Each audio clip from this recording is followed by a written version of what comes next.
Okay, we want to talk about why it is so important for your company to have an emergency evacuation plan.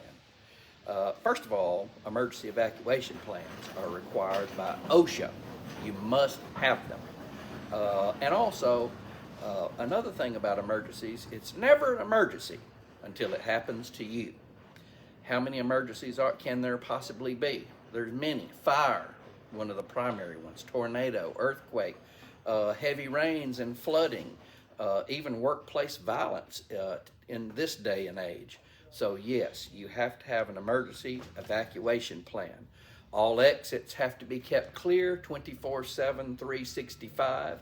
You're supposed to have exit signs above all doors so people can quickly move outside to the safe area and be head counted.